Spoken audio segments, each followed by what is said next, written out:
everybody, and welcome back to the Dennis Prager Show. I'm immediately going to go to my guest by phone. He's in prison. He was, January 6th, he was present at the Capitol, and he's been arrested, and he's been in prison. We will find out how long in a moment. I spoke to him about a half year ago. He is still there. His name is John Mellis, M-E-L-L-I-S. And we have three subjects to talk about, beginning with him. So, John, I don't normally say, how are you? Because it's just the American way, which is fine, of saying hello. But in your case, I really want to know, how are you? In general, I'm not doing well. Extremely depressed and heartbroken with everything that's going on in my situation and so many of our situations, several dozen of us.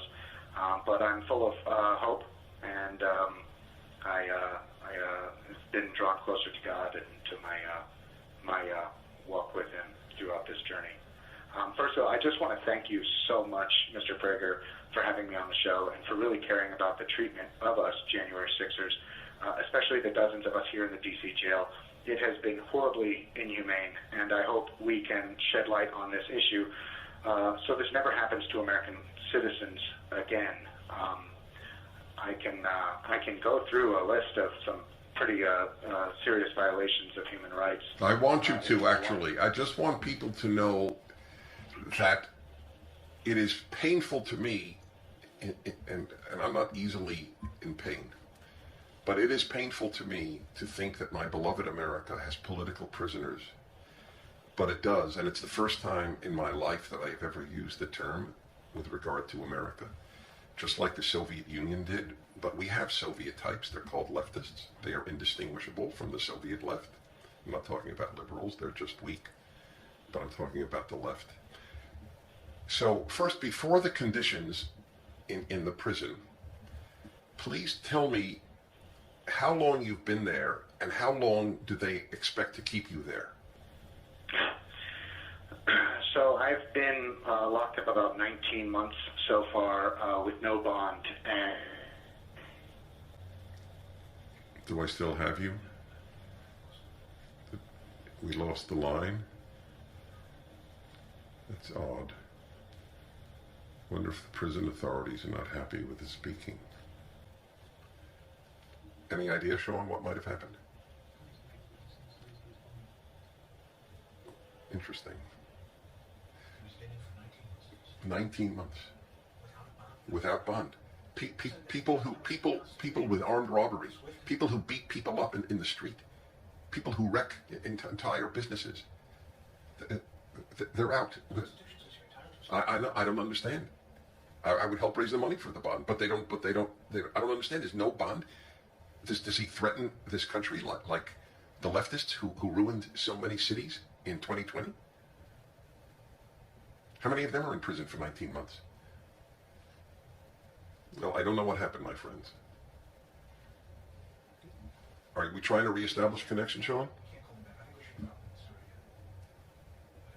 Yeah, so, well, look, there is another line he could get in. I mean, there's no... This is disturbing to me that this happened. It's hard for me to believe they're not monitoring the call at the D.C. prison. Wow. John Mellis saw a woman beaten and trampled to death, tried to save her by getting officers off her, and for that he was put in prison with no bond. I assume the man doesn't have any rap sheet like all these people, these violent criminals, who ironically also have no bond. They don't have to pay anything and they're just out. He can't pay something and get out. Well, the woman that was killed that day was less well known than Ashley Babbitt. It's named Roseanne Boyland.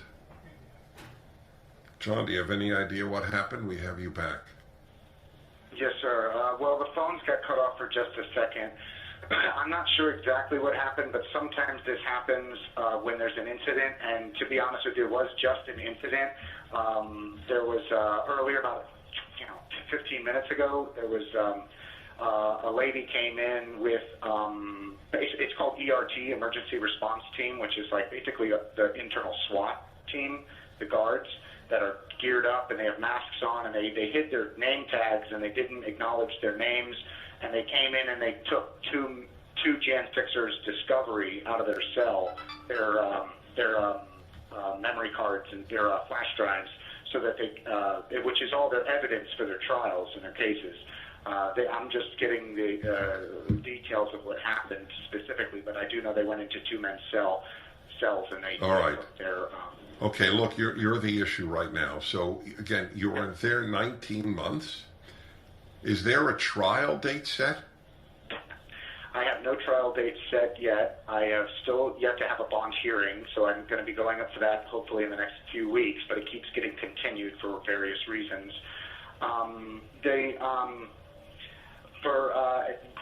Nearly the last 19 months, about a year of it has been spent on solitary confinement. No visitations or video visitations for any of us.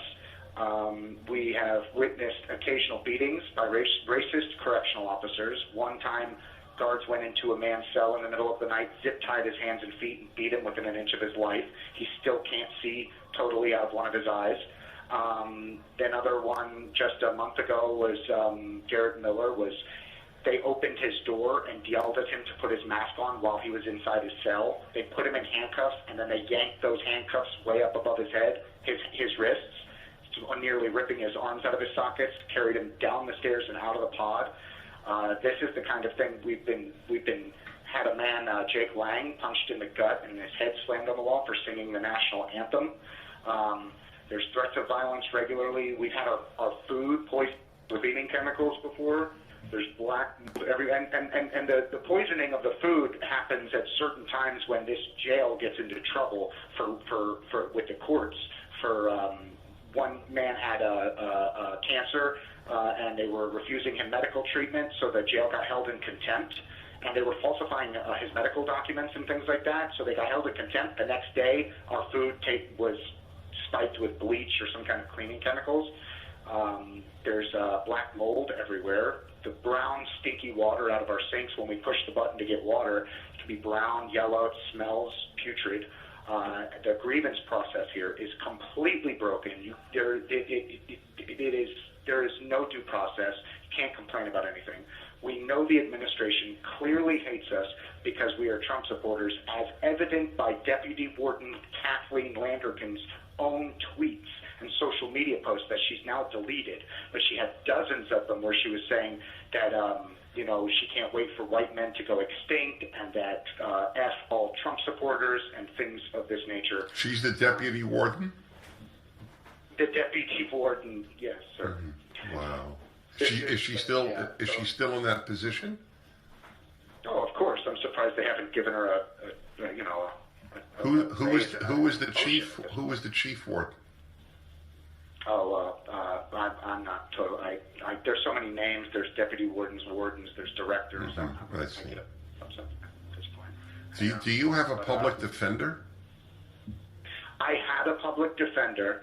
I fired him late last year. He hated all of us. He hated me. He hated Trump. He was very clear about that all the time. He was putting me down in our meetings. Whenever he would meet me, he really, really, really neglected me.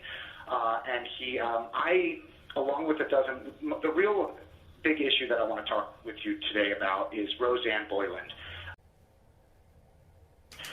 People on our side need to know that Roseanne Boyland was murdered on January 6th in the tunnel.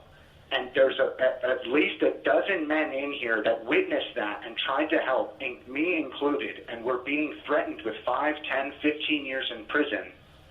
And we watched this happen. Everyone was screaming for help. The evidence is clear. The footage is clear. It's already been released. We are very... Okay, we're going to continue, John. We got to take a break. I need to know how more I can help you. Hi, everybody. I'm Dennis Prager. I'm speaking with an American political prisoner, John Millis. He's at D.C. prison, 19 months for being in the nation's capital on January 6th, being accused of hitting a guard while trying to save the life of a woman, a demonstrator in there who was beaten and trampled to death. There's a video of it. You can judge it for yourself. I consider him a political prisoner. I asked you if you had a lawyer, specifically public defender. Apparently you did. And just to recap what you said, it was someone who hated Trump and therefore hated you. Is that correct? Yes, sir. I fired him late last year because he finally admitted to me. He bounced around the issue for quite a while, all year really. He never addressed it, but he finally told me that in his belief, Roseanne Boyland got what she deserved. So I fired him that day, and I was luckily helped by the readers at the Gateway Pundit. Really helped me. The great American people helped me raise the money to afford another lawyer. Before the time is up, because the prison allows you a limited time, how can people help you? Well, if you would like to help me or any of these other men, or get to know us better in our own words, and to get to know the story of Roseanne Boyland, the great reporting that's been done by Kara Castronova and other people, go to wearegoodmen.com. That's very easy to remember, wearegoodmen.com, and it'll also have information on that website, not only testimonials by us, our Jan Sixers, and reporting on Roseanne Boyland, but also information on the nightly vigil that Ashley Babbitt's mother, we affectionately call Mama Mickey. She has been holding nightly vigils all through August and September now, she's decided, every night from 7 to 9:30. And she is... Where does she hold the vigil? She holds it in front of the D.C. jail over by the Congressional Cemetery. And there's also several live streamers that are there every night. So if you're across the country and you want to follow on the live stream, if you go to wearegoodmen.com, you can get there's a list of some of the. By the way, just let me just tell my listeners, there's a link to that at DennisPrager.com. So you don't even have to remember the name. Just either way, go directly or through DennisPrager.com. Continue, John. Yes, sir. And one other website I'd like to plug for Mama Mickey, because she is so near and dear to all of our hearts. She is absolutely amazing. Is forashley.com. It's the number 4, Ashley with an I.com, forashley.com. She is, she is with us. Her spirit is with us every day. And Mama Mickey, I have got to tell you, she has been organizing these vigils outside the D.C. jail for us for August and September.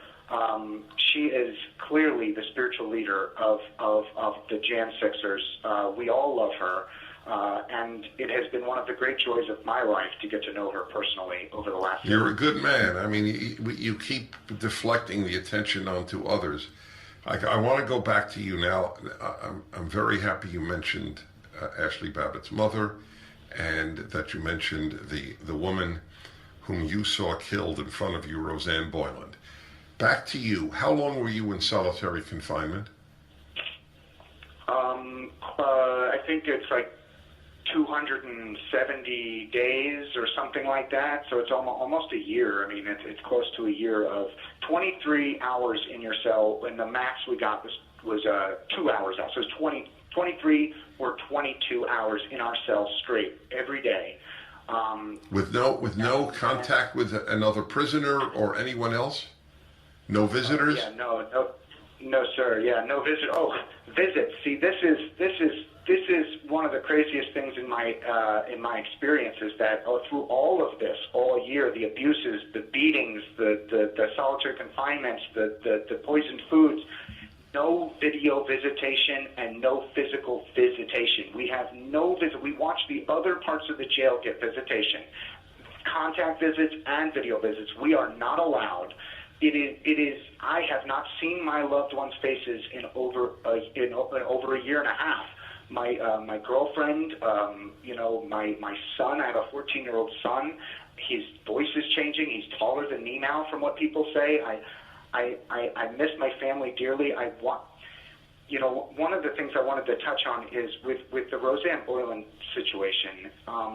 There's a dozen of us that witnessed her being beaten unconscious on the ground, and we're sitting here, and without video, without visitation, without being able to contact, we have no bond.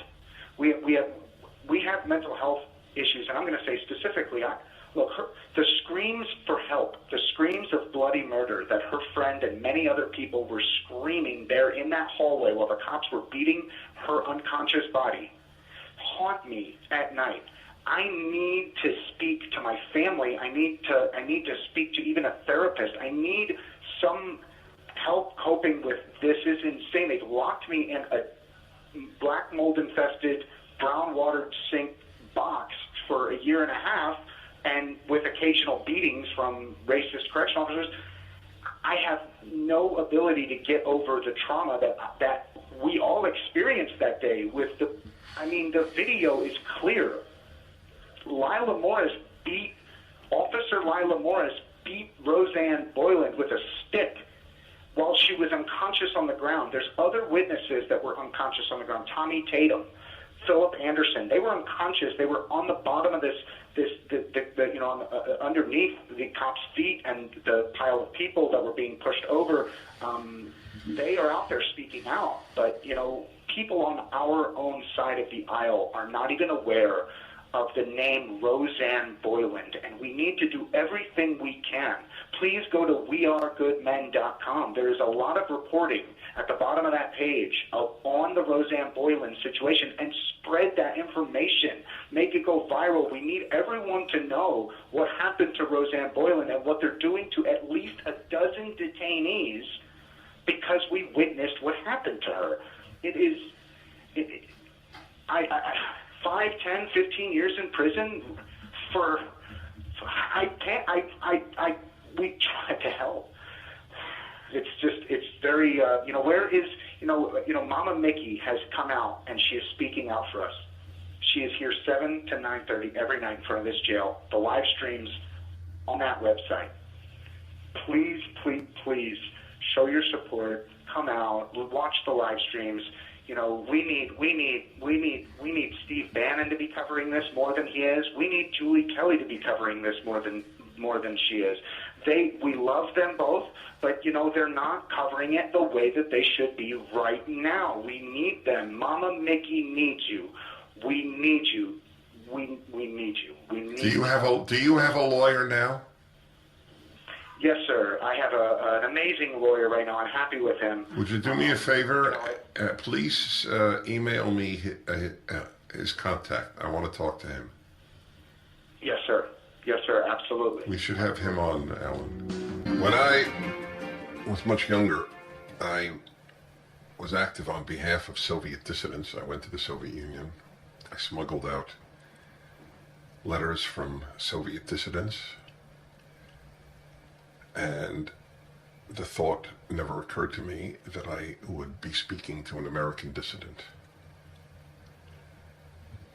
John Mellis is in prison, now 19 months, for January 6th. He's not the only one. He has spent almost a year in solitary confinement, which is, I do not consider waterboarding torture. I consider it terror, but not torture. I consider solitary confinement torture. For the record, I have spoken out against solitary confinement in general well before January 6th. In the rarest of cases of mass murderers who threaten other prisoners with death, it may be necessary, but in general, it is just torture. Do you have reading material? Yes, sir. At this point, we've been down a long road of getting all the things that we, some of the things that we need, and things like, reading material and all the things. It's been a year and a half, so now we have books. I'm actually rereading Jordan Peterson's 12 Rules for Life. It's one of my heroes. So yes, he's worthy of being one of your heroes. I adore that man. I'm with him a lot, and to know him is intimately is to know that everything that people who don't know him personally think is accurate. He's a special human being, as indeed you are. Do you get to speak to your son? I speak to him with phone calls. I feel Yes, I get to speak to him. I feel terrible when I do, but yes, I speak to him. If it would help for me to speak to him and tell him what a special man his father is, I would be happy to do that for you, John. Well, that would be the world to me. I mean, I respect you so much. I mean, I said about Jordan Peterson being one of my heroes, but you are as well. I'm actually very, very honored. Thank you so much. Well, that's fine, and I'm very moved. But I mean it about your son. I think it's important that he know that unfortunately, his country has hurt his father inexplicably, terribly. I am going to speak to your lawyer as well. I'm going to have your lawyer on my show, by the way. I will do whatever I can for you.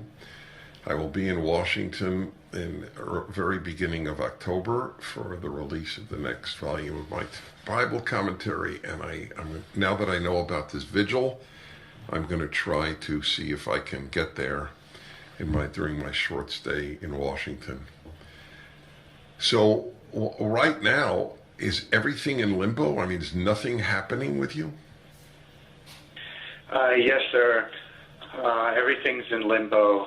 I have no trial date set. My new lawyer, we filed our bond motion in late December, and that was in late December. And it's just been postponed and continued for various reasons. It is now, almost September. And we have a bond hearing set for September, late September, but we'll see, because it's kind of a running joke, a very sad running joke with my friends and family that it's going to get postponed again, And would you like to hear from listeners? I mean, just to write you via email, would that be of help to you? I mean, yes, sir. The address here is 1901 East Southeast. Oh man, I'm spacing.